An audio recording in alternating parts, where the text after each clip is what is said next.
Did you ever wonder? I do. Did you ever wonder why the sun always rises, but the stars never fall? Why dry land is never satisfied by water? And why fire never says enough?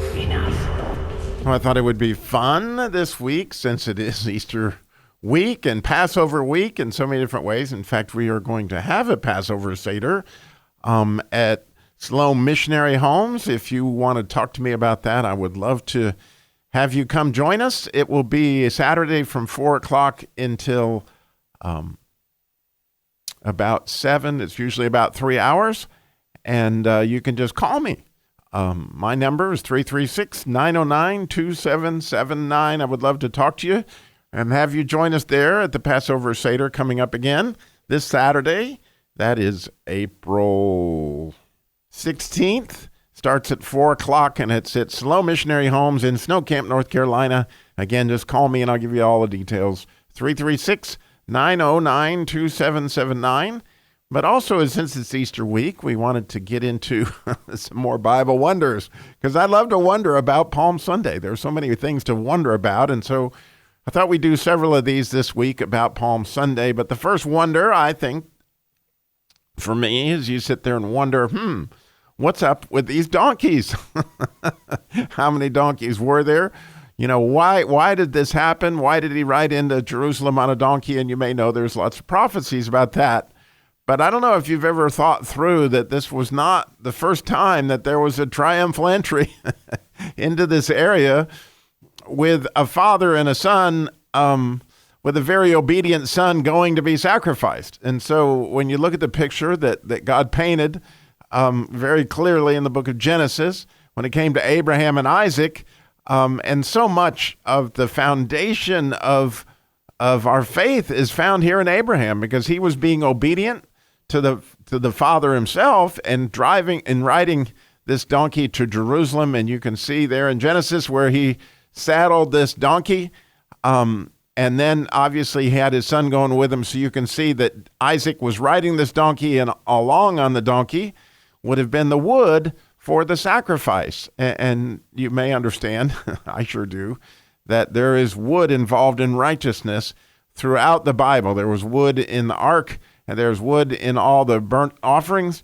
and clearly there was wood in the cross. And so here we have another son who's being very obedient, in the case of Isaac, to his father, saddling this donkey on his way to Jerusalem for a sacrifice.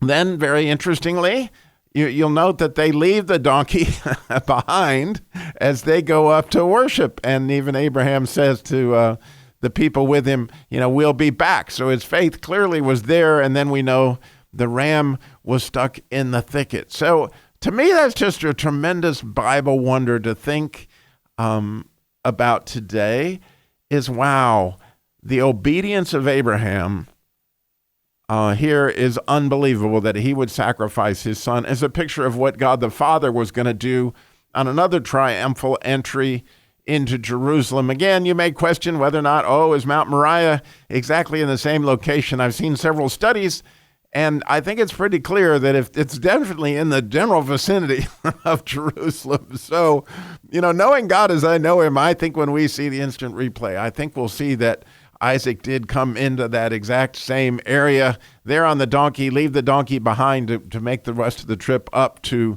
Mount Moriah / Golgotha. However, the Lord provided, he provided a ram for us on Good Friday, as we're going to be headed towards that. And we got a few more Bible wonders along these lines.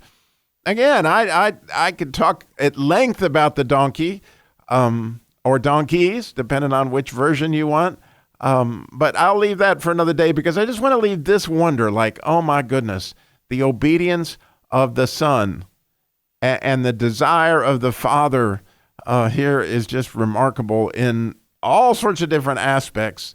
And again, as we're doing this Passover Seder, we actually slaughter a lamb, and every time I slaughter that lamb, I've taken part of it. I can't help but think of what that felt like that day for Abraham, to have his son having, Abraham himself having slaughtered lots of lambs, realizing what that's like, that lambs are a lot different when you slaughter them. They do go quiet.